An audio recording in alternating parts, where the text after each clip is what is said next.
family at home? Yep. And the kids. Pretty old?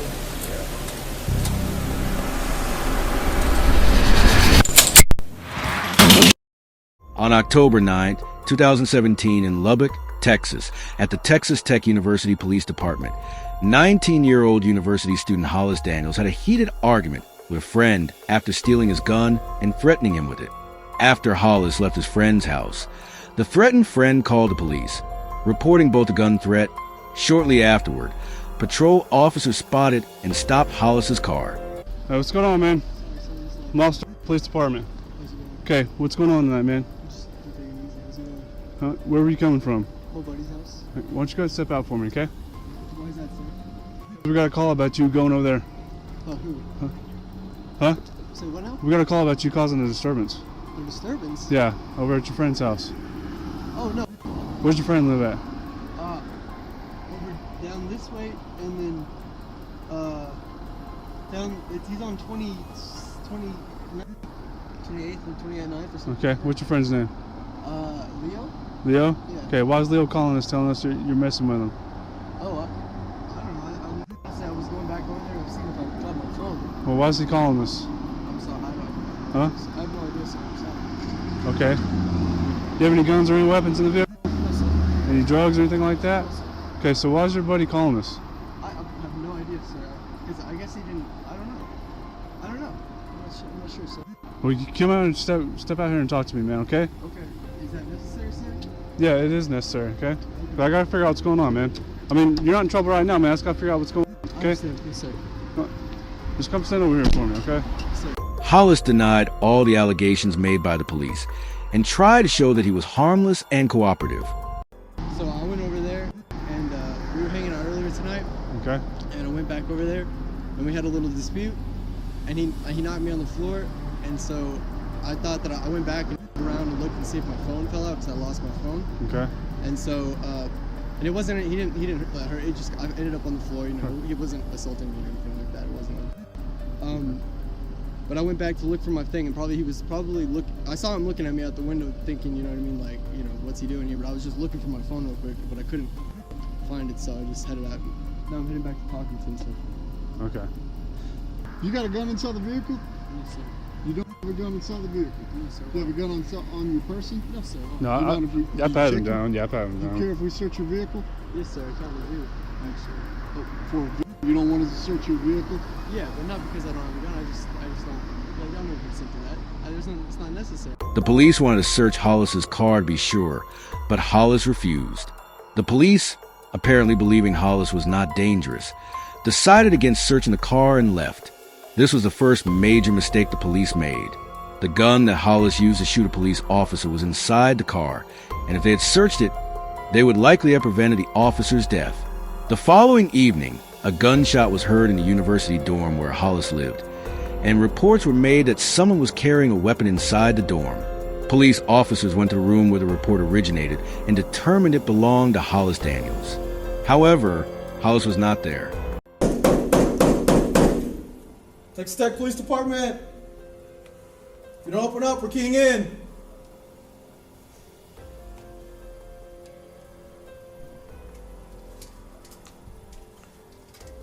Yeah, announce it as you're keying in, too. Hey, what's up, man? What's your name? Andy. Andy? Is that who we're looking for? No, we're looking for Hollis. I just woke up. I'm sorry. That's okay. What do you know about your partner that lives in this room down here? Hollis Daniels? Hollis, I don't know a whole lot about him. Really. I don't know. I haven't really hung out with these guys a whole lot. Okay. It looks like just a paint chip. What's that out there? Covered up. Yeah, some kind of touch-up paint right there. Right here. Is there more touch-up? Or... Not there. There's a gun right here. A revolver.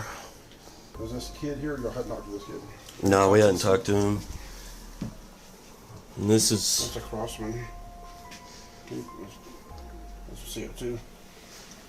Police searched the room for possible weapons or drugs. During this search, They found a non-lethal handgun that operated using carbon dioxide gas. However, this wasn't the real weapon they were looking for, so they continued searching. Probably is some drugs and paraphernalia in there, but we can't tell from plain view, so we'll just go ahead and seize all that. Yeah, go ahead and grab a bag, and then we'll start packaging this up. Yeah, because it was filled on March 27th of this year, so it's for erythromycin, but generic Xanax is alprazolam, so. And then I don't know what those pills are, but there's another Xanax in there. And when I was looking inside this box, it looks like there's a little bag with some marijuana maybe. I was just waiting on you to pull it out, and you see those little plastic baggies right there? Yeah, pull it out and see what it is. See if we need to take it. It's just an empty. No, he's probably keeping pills in that bag. It's got a bunch of white residue. Yeah, that's white residue. That's consistent with the Xanax, so we'll take that. Let's just confirm there's no more contraband inside this box. Yeah, and there is more contraband inside the box. Oh, yes, sir. There's a pipe and another baggie and more Xanax. Hang on, what's your name, bud? Come here, buddy. What's up? What's your name? Andreas. No, it's not. What? Come on. No, what's going on? We've already talked to your other 3 roommates. We know what they look like. Yeah. That was a good try, though. Hey, Hey, hey, hey. So what happened last night? There was no gunshot. In here? That's what we're told. By who? somebody that heard it. So yeah. Oh, no, yeah, I didn't, no, yeah, I wasn't even here last night. I was over at my buddy, 28th Street. In fact, I got pulled over last night on the way back from 28th Street. What time was that? At 1 or 2. Okay. And, yeah, I don't know. Is there anything else that Also, with the welfare check, we came into the room, is it? and there's all sorts of drug paraphernalia. Okay. So we'll go ahead and pull that for you. Okay. So, okay. Also, you have pills, prescription bottle that doesn't belong to you. Okay. Can you explain that? No, sir. Yeah, that's a Miranda. What's up? He's just gonna read you your rights before we ask any more questions. Okay. Yeah, he'll get to all that. Just because he's reading you this doesn't mean you're under arrest. It's just we want you to be aware of your rights before you answer any more questions. So, am I getting a ticket or am I getting arrested? No, this doesn't mean you're getting arrested. He's just gonna interview you. But it did. But, So what's going on with all the stuff in your room? I smoke pot sometimes, he said, and I have a few pills in place. Okay. So you don't have a prescription for Xanax? Because that's a lot of Xanax for one person. Well, I'm not distributing it or anything. After a brief interrogation, Hollis was taken into custody because illegal drugs were found in his room. Before being taken to police station, he was searched, but the handgun, which was confirmed to have been used in the murder, was not noticed on him during the search. Hollis stated that the police touched areas near the weapon during the search, but not the area where the weapon was located, and therefore the police did not notice the weapon. According to some, this was the second major mistake made by the police.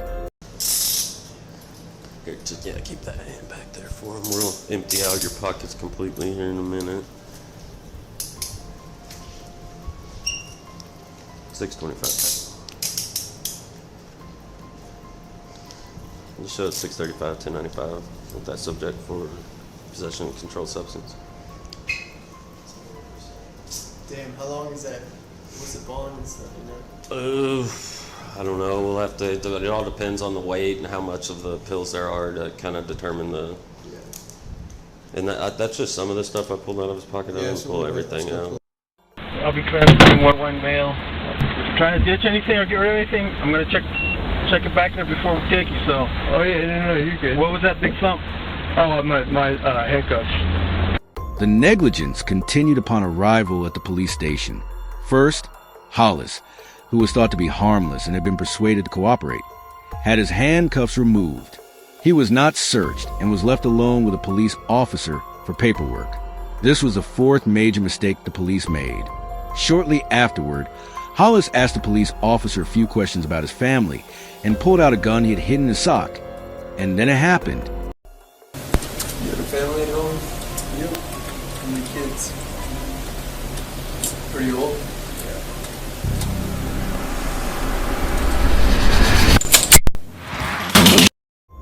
Gunshots. Panicked police officers went on alert and cautiously moved quickly within the station toward the direction the gunshots came from, trying to understand what had happened. Upon arriving at the scene, they found the lifeless body of police officer Floyd East Jr., a father of two. Hollis, the police killer, had disappeared. After the police station was searched and secured, a search was launched for Hollis.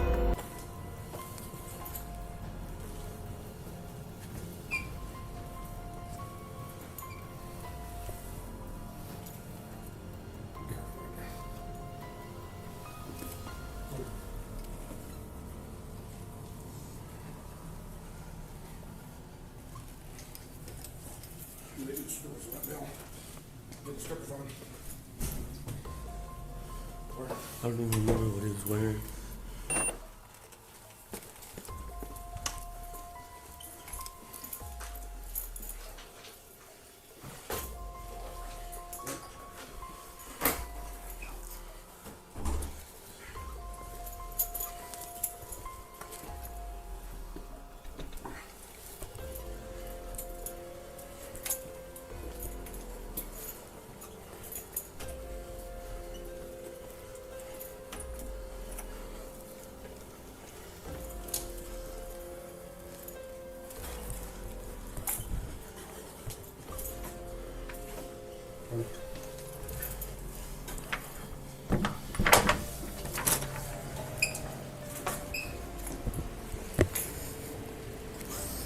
Clear. He's about a 19-year-old white male, skinny, blue jeans, believe a light colored t-shirt. He had mud on his jeans from the knees down. Blue jeans and a white t-shirt? Yeah, and he's got facial hair. Can you relay the information one more time? Yeah. To our sergeant so we can get all the perimeter units clear on what we're looking for. What's his last name? 625 Tech. Can I get the suspect's last and first name? It's on the call sheet. Okay. And just to verify, white male, 6 foot, red hair, green eyes, 130, blue jeans, light colored t-shirt. Yeah, it's Hollis Daniels. Daniels' last name, first name Hollis. Shortly afterward, Hollis was located on the Texas Tech University campus. Hollis told police, "I'm the one who shot your friend." Hollis was carrying the body camera of the murdered police officer, Floyd East Jr., and the gun he used in the murder. After being apprehended, he told police, "I did something terrible." However, this wasn't remorse, as his later actions and statements revealed that what he truly regretted was being caught. His phone call with his family was also recorded by the body camera of the police officer he killed. What surprised the public most was the family's calm reaction and their continued support for Hollis. I'm getting on the phone with a criminal defense attorney. I would really advise you not to say anything. Yeah, on the cool, I haven't been saying anything. Huh? I haven't been saying anything really. Okay. But there's pretty solid proof against me is the problem. I know that, Rick. And I know that you think that doesn't matter, but I'm telling you, it just, no. You know me, Carrie, you know me. I'm not gonna say shit to I supported someone who assaulted me yesterday. I said, no, he didn't assault me. You know me, I'm not gonna say anything that would jeopardize that. I'm just saying that it's just, I love you and you'll get through this. Yeah. It's my dumbass fault that I shouldn't have done this anyway. I'm fucking stupid. Alright. Can I talk to Dad? Yeah. Yes, son. Hey, Dad. I love you. I love you too, son. I'm just taking it. I'm just taking it easy right now. We're waiting for something to happen. I think they're gonna take me to county jail. But you know. Your mother, I think your mother wants to come on the scene. When she gets there, she should, I'm sure she's landed by now and like ready to take the taxi over to there. I don't know if I, excuse me, sir. Did our visitors allowed in this section? Okay, yeah. She can't come visit in this section. She has to go to county jail whenever I get transported. Man, Dad, I'm sorry that this is something that I know you're disappointed and all that, and I know that I always do this to you, but I'm scared for you. I'm scared for you. I don't want anything to happen to you, Dad. In his defense at trial, Hollis stated, "I couldn't think rationally. I felt completely cornered. I believed everything was over. At that moment, I believed what I was doing was a way out." He also added, "Before killing the police officer, I asked him questions about his family because I want his last thoughts to be about them."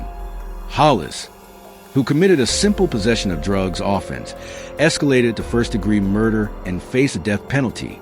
When the jury asked Hollis for a reason to consider pardoning him, he responded, "Giving life for life seems like a fair reciprocation, but I think of my family and I don't want to die." The jury took several days to deliberate on the verdict. In 2023, Hollis Daniels received a final sentence of life imprisonment without parole. So, what are your thoughts on this case? Should police negligence have resulted in this outcome? How can a killer who says, "I think of my family and I don't want to die," so calmly murder a police officer who has a family and is on duty? Or the complacency of a family that accepts their son becoming a murderer as perfectly normal and supports him? Please share your comments. Until the next case, stay away from crime,